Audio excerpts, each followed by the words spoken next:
Brand new ranking video here on Max Talks Movies. My name is Max Dinenberg. Today, with the end of Ironheart last week, that is the final show in Marvel Phase 5. So it's time for me to stop and rank all 8 MCU Phase 5 TV shows right now. So if you're new to the channel, guys, welcome to Max Talks Movies.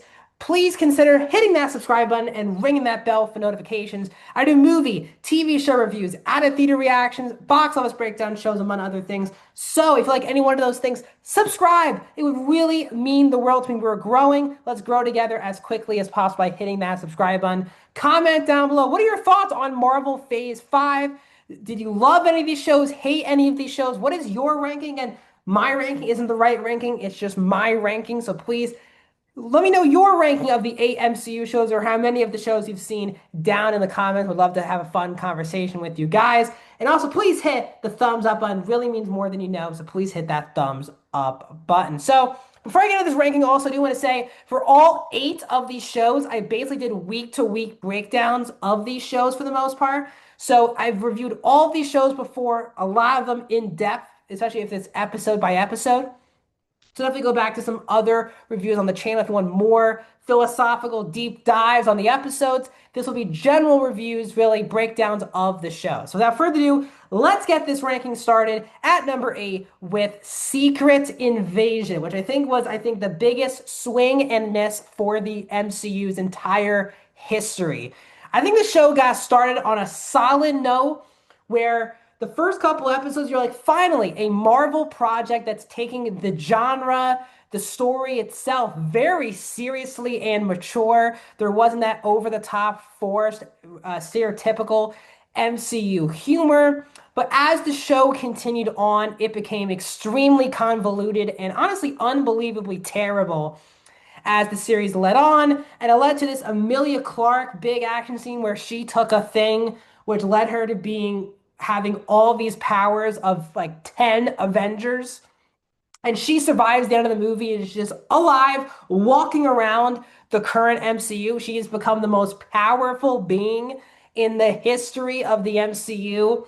And I didn't think, the Skrulls were the best part, I think, of that Captain Marvel movie. And so was Talos, played by Ben Mendelsohn, but his death feels very cheap and not as meaningful as it should be in this show, as does Maria Hill's death, who was such a big part of the MCU, and her death again feels very throwaway and it doesn't leave a big impact on you other than just being pissed off. The Nick Fury being in love with the Skrull, the whole Rhodey situation, how who knows how long Rhodey has been a Skrull for. This show gave us so many questions that none of us cared about and don't have the time to answer. And this was supposed to be, again, Secret Invasion is one of the most important comic books in Marvel. And doing it in a TV show made sense that they have more time to expand the story, but this just did not work. And for the right reason, they just have not continued any of these storylines moving forward, including in the Marvels where Nick Fury, you don't even realize that Nick Fury, you didn't have to see Nick Fury in Secret Invasion to see what he's doing in the Marvels. So a major, major misfire. I think this is actually the worst project in the history of the MCU. Moving up to number 7 is What If Season 3. I was a massive fan of What If Season 1. I thought What If Season 1 was an excellent season of television, actually gave us what if scenarios. I thought What If Season 2 was a dramatic drop off. I thought we even took a bigger drop off in Season 3 of What If, where the whole great part about the first season of What If was they would go to a particular movie in the MCU, make a minute change to a scene or a situation in a past Marvel movie, and that little change sets up this whole other universe. If it's Peggy, if it's Doctor Strange, if it's the T'Challa and the Guardians of the Galaxy, just minor changes in movies that we've seen before, scene for scene, but these minute changes expand the universe. What if season 3 kind of felt like the creators were throwing blind darts against characters in the MCU? Said, whoever these 2 darts I throw, they're going to team up in an episode of What If. And we get like a Bucky and Red Guardian, and we get just the most random, like the Kingo and Agatha episode. There's just random, I mean, random character team up episodes. And then the whole tie-in is I didn't really buy into this being the Guardians of the Multiverse. The Guardians of the Multiverse were awesome in What If season one. It felt very flat. The whole that Donald the Duck has a kid did not work. This was honestly annoying to get through because I love the first season of What If, and I felt it took just a major decline in the last two seasons. Moving up to number six is a show that I think many people forgot even exists, and that is Echo. Echo is a show, again, it is the least amount of episodes for any project in the MCU. It came out very early in 2023, and sorry, yeah, January of 2024, excuse me, and they dropped all five episodes, and it's just been a very forgettable show. Maya Lopez as Echo was not like a major standout in the Hawkeye series.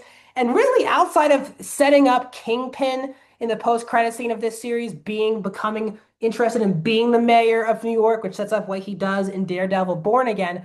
Other than that, this is just, I think, easily the most forgettable project in the history of the MCU. I think many, even true Marvel fans, probably forget, even if they saw this, that they even forgot this was a part of the MCU. It was like a five episode for one day. Here it is, and now it's gone. Seems like no one's really talking about the show. They try to add some culture elements into the third act of the final episode. I did like the Maya and Kingpin dynamic, but there wasn't a lot of that on the show. And I just found it to be a kind of a waste of five episodes, if I'm being honest. Moving up to number five is the latest and final addition to Phase 5, which is Ironheart. I do think this is not a very good show. And I think this is the most frustrating show, honestly, out of the bunch here, because the story itself, you can tell that there could have been a really great show in here. I think the last episode, for the most part, bringing in Mephisto, added a lot of intrigue into the last episodes. But for me, out of all of these shows, I think this is the ensemble with the most unlikable set of characters out of any MCU show. Where Riri, who I really liked in Wakanda Forever, was a total douchebag really throughout this entire show. And the way she treats her friends and family is not great. For someone who's so bright and smart, she could have built anything to make a lot of money, but instead she does crime with these heist people. Doesn't really make a lot of sense. The actual look of the show was cool. Their attempts at talking about race and class system and not, these parental dynamics and what people do when they are so desperate. They go for so many different themes that do fit this show very well, which you could do again. Doing all of those themes in a TV show is better than doing it in a movie than cramming it into 2 hours. But I think this show definitely needed 8 to 10 episodes, not six. A lot of the show feels extremely rushed. The whole build up to this fight between Ironheart and Hood, it was the quickest fight out of the entire show. It took Ironheart longer to beat up heist people without wearing the suit than taking Parker's hood off him wearing the suit. It was insanely stupid how easy it was for they build how tough and how threatening Parker is, and then she kind of rips the hood off. Mephisto element really saved the show from being probably bottom three MCU show in my opinion. Sacha Baron Cohen was great. It gave Parker and Riri a lot more interesting things, but again, this is another show like Echo, like Secret Invasion, where they leave stuff on the table for future projects, and you have no idea how they're being resolved. Nothing has been resolved from Secret Invasion.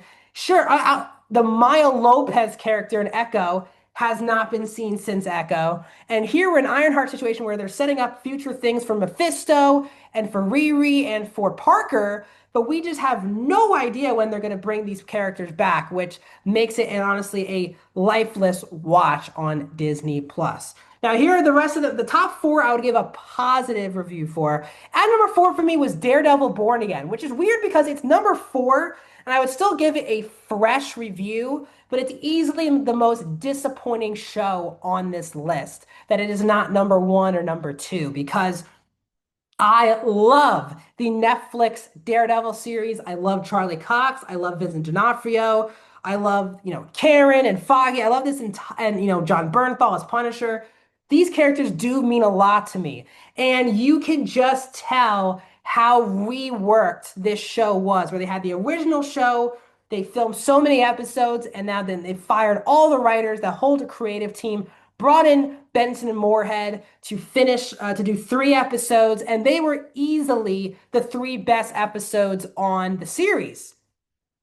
Having to deal with, Foggy's death in episode 1 and bringing in the Punisher in a couple episodes and it just felt like to me 2 different shows were going on at the same time, where you can tell there were 2 completely different ideas for what they wanted a Daredevil MCU show to be. The original people they had on, rightfully, they didn't let continue with those ideas because it really didn't feel like the Daredevil Netflix show. The Benson and Moorhead episodes, which I think were episodes 1 and the last 2, did feel like Netflix Daredevil season 4. And I think that's what all of us wanted, which is a continuation of the Daredevil show. But the problem for this show is that it's really a mixed bag. I would really give it a 3 out of 5. Like I would give it a fresh review, but it's just a very frustrating watch as well because the episodes that are great in this show are fantastic, and there's just so many dull and forgettable episodes on the series. But I think the highs are so high that they still outweigh the majority of the bad episodes or just middling, mediocre episodes. But with this new creative team already shooting season 2, I think Daredevil Born Again season 2 will be much stronger than season 1. Not nervous at all for season 2 of Daredevil Born Again. And number 3 is the most surprising show I'm putting this high on the list, and that is Agatha All Along, a show that I was not interested in, even though WandaVision is one of my favorite MCU projects. I loved Catherine Hahn in WandaVision, but the trailers didn't get me interested. It just felt like a show that was not for me. And the first couple episodes, I felt like that. I kept covering the show week to week, but I was kind of like, I'm not really vibing with the early beginnings of Agatha All Along. But I think this is the one MCU project where they started off really slow, but as the show went on, it just got better and better and better. And most MCU projects have amazing beginnings and awful last couple episodes, including really some middling finales. But Agatha All Along got better and better as it went along. Catherine Hahn was great. Joe Locke was really good here as Billy Kaplan, and the idea of Billy being in a body and the way Joe Locke played that character was really good. Aubrey Plaza, the whole ensemble here, you did just care about every character on the series. And Agatha didn't stay being this, being a lead character, didn't turn her into being a good person. Agatha was allowed to be Agatha in the series. They let you believe in Billy. The twists and turns of the final 2 episodes were great. I loved Lady Death and her dynamic with Agatha. And I thought that the escape room element got tired, but the sixth, I think it was the 6th episode. Let me make sure I have that correct. There's one in particular episode. It was, sorry, the 7th episode of the series, which I thought was the best episode of the series, including Patti LuPone's, Lilia Calderu episode. That escape room I thought was fantastic. I think once you learned that Billy Kaplan was inside the body and that part where he wears the crown, from that point on, I thought the show was really, really great. Okay start, kind of forgettable start, but it really did finish extremely strong, and it is one of my biggest surprises of the MCU. Coming in number 2 for me is Your Friendly Neighborhood Spider-Man. I actually had a blast with this TV series.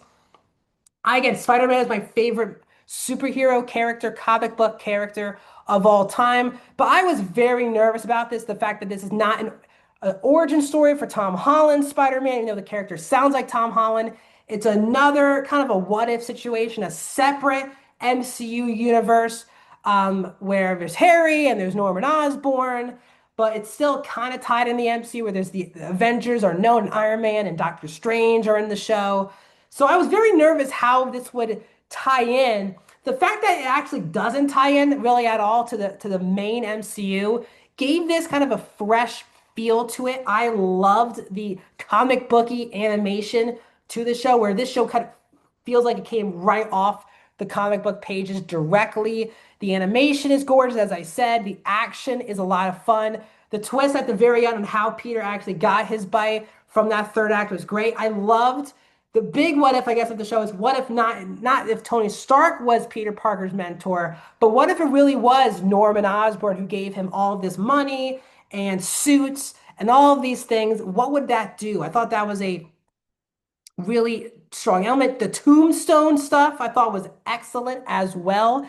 Wish I did more with him towards the finale. I love that Peter doesn't really have a love interest in the show. It's really just a friend group that I really enjoyed. This is a fresh surprise. Like, I'm very excited for the show to continue. Is this like top tier Marvel? It's not, but was this a breeze and enjoyable watch? It certainly was. And number one for me is Loki season two. I thought Loki, again, is a fantastic show where I thought both seasons absolutely delivered here. I'm not getting into the personal stuff. I love Jonathan Majors, the actor, and he is great here on the show.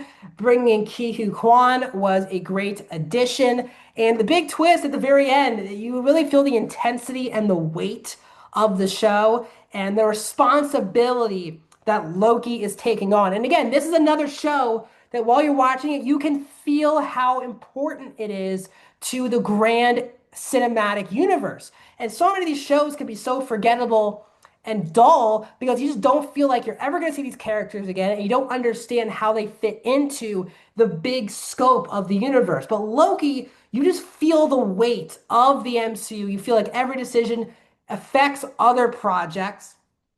And it sets up Loki, honestly, to be one of the most important characters for the franchise moving forward, as he's already been announced to be in the Avengers films, as he is now the person running the multiverse. It's a great set of characters. The twists and turns of the show are great, but it's really emotional. Getting in the Mobius and Loki dynamic, this everyone is such a delight. Sophie DiMartino is great. But again, Tom Hiddleston, who was great in the MCU before this, in the live action movies, but here in Loki, he really took the character and his performance to another level. And yes, Loki again was a very beloved character over a decade, but this really made him one of the best characters of the whole 15-year franchise. And that's a testament to Hiddleston. It's a testament to the writers and the creators of this show. So Loki season two comes in at number one. What is your ranking of Phase 5 of the Marvel TV shows? Also, if you're new, I've already done a full ranking of the Phase 5 Marvel movies, so click that link as well. And I'll see you guys in the next video.